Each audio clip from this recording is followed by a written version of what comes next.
कहां गया तुम्हारा 56 इंची का सीना? चाइना 2000-5000 किलोमीटर अंदर आ गया। और जो भी इनके विरुद्ध में बोलता है उन पे मुकदमे होते हैं, ध्यान रख लेना। आज राहुल गांधी पे 40 मुकदमे हो गए। बहुत सारे अफसर ईडी को झेल रहे हैं, बहुत सारे नेता बेचारे जेलों में पड़े हैं। गोधरा कांड में भी 59 कार सेवक अयोध्या से आ रहे थे, उनको मार दिया।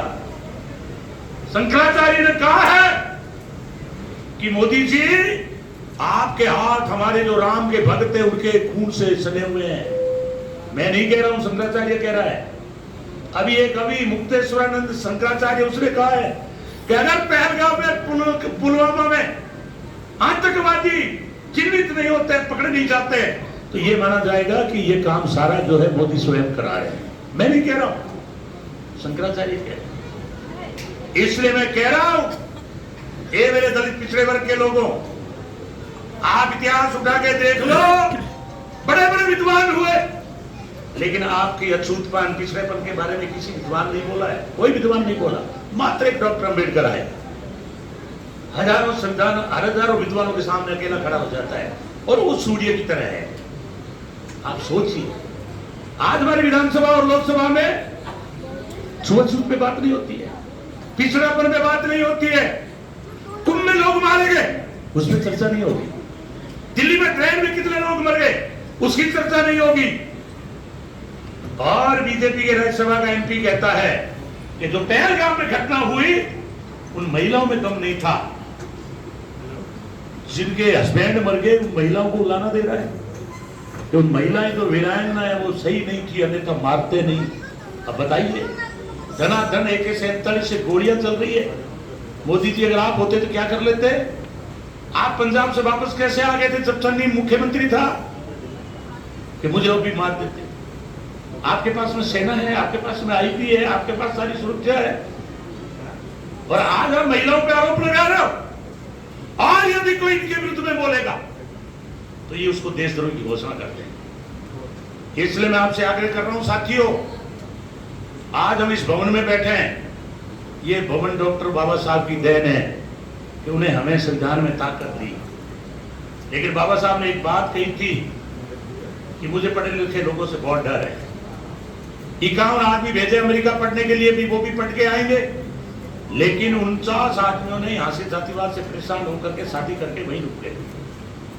इसलिए पढ़े लिखे लोग, जागरूक लोग, जब तक हम समाज के लिए समय नहीं देंगे, डेमोक्रेसी वे में आकर के बोलेंगे नहीं, हमारी ताकत जनता में नहीं बढ़ाएंगे,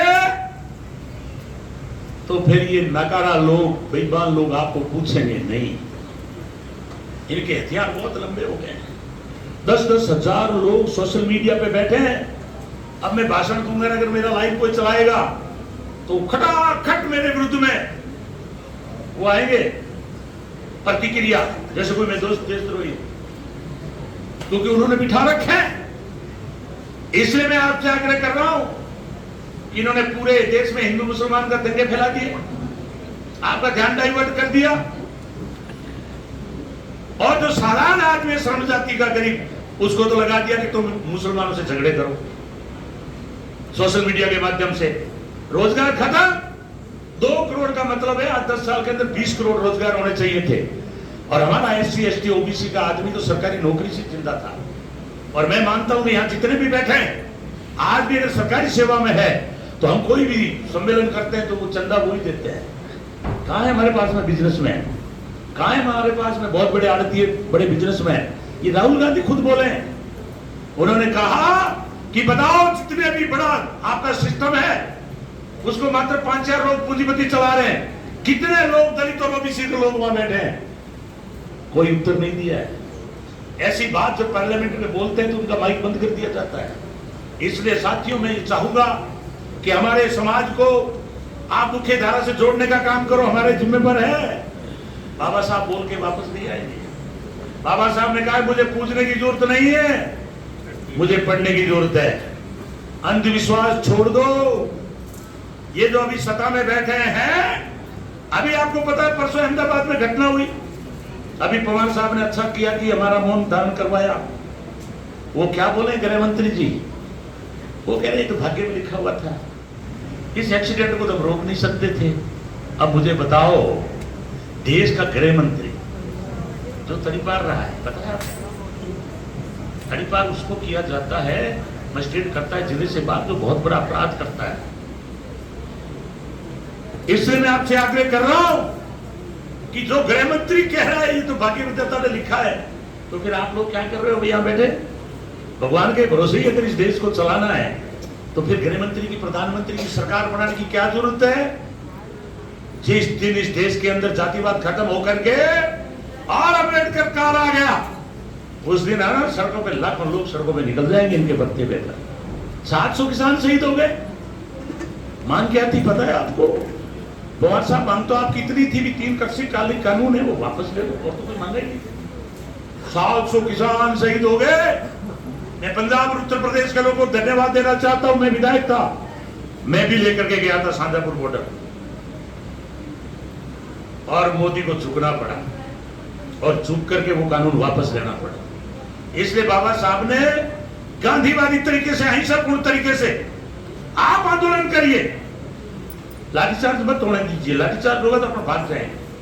उनके पास मशरूम गैस है, गोलियां है, बीएसएफ है, आरएसी है, मिलिट्री है। आप गांधीवादी तरीके से करिए, अहिंसापूर्ण तरीके से।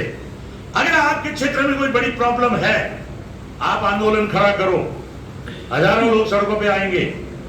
आप हमें याद रखना, हम भी आपके बीच में आकर के बैठे।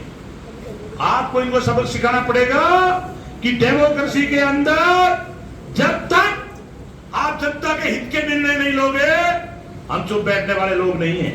आपको पता है अभी केंद्र सरकार ने 100 आईएएस बिना कंपटीशन के बना दिए। उसमें ओम बिरला की बेटी है, कहां बैठे हैं? 100 आईएएस लेटरल तरीके से बना दिए। आपका बेटा कहां से बनेगा? कभी सोचा है आपने? इन्होंने सारी यूपीएससी, आरपीएससी सारी कब्जे में कर ली है। कौन से भरोसे पर बैठे हैं? इसलिए मैं आपसे, शायद काफी टाइम हो गया क्योंकि दूसरे भी वक्ता होंगे, ज्यादा लंबा ठीक नहीं है, इसलिए मैं लंबा कहने को तो बहुत सारी बातें हैं इनकी, मैं शॉर्ट में ही कह दूं कि ये लोग बहुत खतरनाक लोग हैं। संविधान खतरे में है, और बाबा साहब ने कहा था कि जब तक संविधान जिंदा है, डॉक्टर अम्बेडकर की आत्मा जिंदा है। और नेल्सन मंडेला ने कहा था, दक्षिणी अफ्रीका का नेता जिसका पूरा जीवन जेल में बीता, उसने कहा था कि भारत में अगर कोई लेने लायक चीज है वो है डॉक्टर अम्बेडकर का संविधान।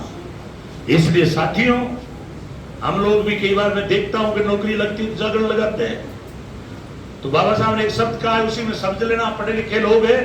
बाबा साहब ने कहा कि भारत आस्थाओं का महासागर है।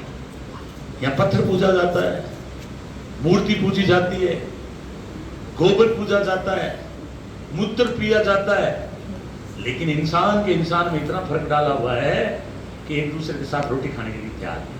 हम उस देश में जी रहे हैं। बाबा साहब तो बाहर गए, कोलंबिया में पढ़े, उन्होंने देखा वहां जातिवाद नहीं है, ऊंच नीच नहीं है। इसीलिए तो कोलंबिया में यूनिवर्सिटी के आगे मूर्ति लगाई बाबा साहब की, बराक ओबामा ने, और लिखा सिंबल ऑफ द नॉलेज। 300 साल में सबसे इंटेलिजेंट स्टूडेंट वो था डॉक्टर अम्बेडकर। और आज ये मूर्तियां तोड़ रहे हैं।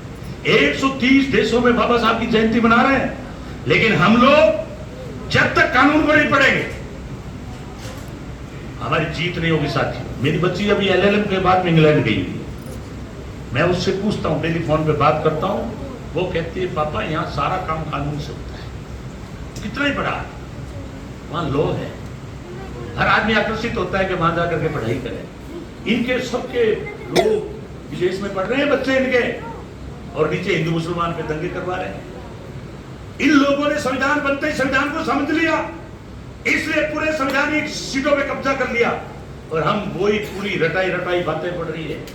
पता नहीं कोई क्या कर रहा है, कोई क्या कर रहा है, एकता नाम की चीज नहीं है, भाई को भाई पूछने को तैयार नहीं है, तो बताओ फिर ताकत कैसे बनोगे। इसलिए मैं मेरी बात को खत्म करते हुए यही निवेदन करूंगा कि हमें भी 30-30 साल हो गए, 20-20 मुक्त ने जेलों में रहा। मैं तो धन्यवाद देना चाहता हूं अशोक गहलोत जी को कि हमें कैबिनेट में लिया। इसलिए आपके नेता जो है, माफ करना कुमार साहब, अधिकतर वहां लोग उनके लोग बैठे हैं, आपके नहीं है। आप जब क्रांति के साथ में लड़ करके भेजोगे, वो बैठ चुप नहीं रहेगा। मेरा विधानसभा की वीडियो उठा लेना। मैंने कहा था कि पूरे भारत के अंदर छुआछूत आज भी जारी है। शरण जाति के नेताओं को गांव-गांव जाके आंदोलन खड़ा करना चाहिए। जब तक छुआछूत खत्म नहीं होती, भारत के ऊपर कलंक खत्म नहीं होगा। एक भी नेता छुआछूत पे नहीं बोलता है, डिसेबिलिटी पर, मतभेद पर। इसलिए बातें तो बहुत है, फिर कभी करेंगे। मैं आपसे इतना ही आग्रह करना चाहता हूं कि राजपाल भाई जैसा आपको मिला है, बहुत क्रांतिकारी और मजबूत व्यक्ति है। आप लोग समय समय पर ऐसे सम्मेलन किया करो। इस सम्मेलन का बहुत बड़ा महत्व होता है। आज हम राजधानी में बैठे हैं, ये संविधान की ताकत है। हम सबको मिलकर के और इतनी लड़ाई आगे बढ़ानी चाहिए कि अगर किसी ने भी संविधान की तरफ अंगुली उठाई, उसकी अंगुली काट देंगे। क्योंकि अभी संविधान को खत्म करने के लिए ये सारा काम किया जा रहा है, सारा प्राइवेटाइजेशन हो रहा है। इसलिए ये भी मांग करो कि प्राइवेट में भी हमारा आरक्षण लागू करो। मैं आपसे आग्रह करता हूं कि बहुत मुझे अच्छा मौका दिया राजपाल जी ने आने का, आप लोगों के दर्शन हुए। मैं गीता जी को धन्यवाद देता हूं कि आप एक बहुत अच्छा संगठन चला रहे हैं। इस संगठन को और आगे बढ़ाएं, और जहां भी कोई आंदोलन हो, किसी तरह का मामला हो, आरक्षण का हो, चाहे कोई भी हो, आप हमें याद करें। हम पूरी महत्वपूर्ण भूमिका निभाकर और उस आंदोलन को आगे बढ़ाने का काम करेंगे। और आपने जो भी अपने परिपत्र में मांग रखी है, मैं उसका समर्थन करता हूं। और मैं मेरी बात खत्म करता हूं। जय भीम, जय भारत।